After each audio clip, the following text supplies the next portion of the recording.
കവിത ചന്തുവിന്റെ ഓണം. രചന ശ്രീ ബാലേട്ടൻ. ശബ്ദം ജ്യോതി ശ്രീനിവാസൻ. അത്തം മുതൽ പണ്ടു പണ്ടേ മക്കൾ ചിത്തത്തിലാപാദമോടെ ചിത്തിരപ്പൂവുകൾ തേടി എങ്ങും അത്തരം തുമ്പികൾ പോലെ കുന്നും വയലും തൊടിയും താണ്ടി വന്നെത്തുമെല്ലായിടത്തും വന്നെത്തിയോണമെന്നാർത്തും പൂക്കളൊന്നായ കൂട നിറച്ചും ചുറ്റുപരിഭവം കൂറും മട്ടിൽ മുറ്റത്തു പൂവിളി തീർക്കും തുമ്പക്കുടങ്ങളിലില്ല പൂക്കൾ വമ്പന ചെത്തിയാണത്രേ. കമ്പമില്ലാതായി പോലും ഇന്നു ചെമ്പരത്തി പൂവുമില്ല. കണ്ണാന്തളി എത്ര ചന്തം വേറെ എണ്ണുവാനില്ലൊരു പൂവും.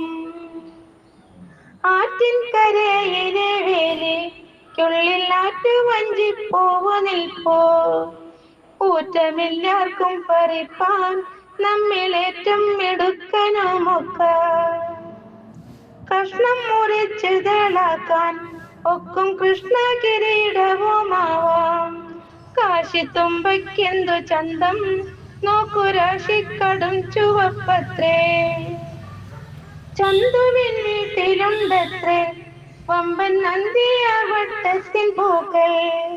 ചിന്തിക്ക വേണ്ടിനി പോകാം നമ്മൾ ചന്തുവെ കൂട്ടിനു കൂട്ടാം. പൂവേ പൊലി പൊലി പൂവേ വിളിച്ചാവതും വേഗം നടന്നു.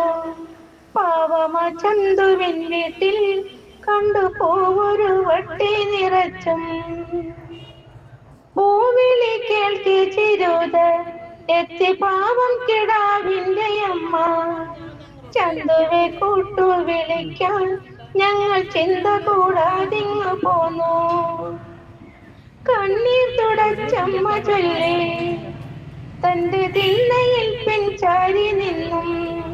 കുട്ടയെടുത്തവൻ പോയ കുന്നിൽ പെട്ടെന്ന് വീണ്ടും ഇങ്ങെത്താൻ. തെറ്റെന്ന് ചന്തയിൽ പോണം പൂക്കൾ വിറ്റിട്ട് പോരണം വേഗം. അമ്മയ്ക്കൊരു മുണ്ടും വേണം പിന്നെ അച്ഛനൊരൽപ്പം മരുന്നും. ഇച്ഛയുണ്ടെല്ലാം നടത്താൻ എന്നാൽ കൊച്ചു കുഞ്ഞല്ലേ എന്നുണ്ണി. മച്ചിലെ ദൈവങ്ങൾ കണ്ണും പൂട്ടി സ്വച്ഛമുറങ്ങുകയാവാം. മച്ചിലെ ദൈവങ്ങൾ കണ്ണും പൂട്ടി സ്വച്ഛമുറങ്ങുകയാവാം.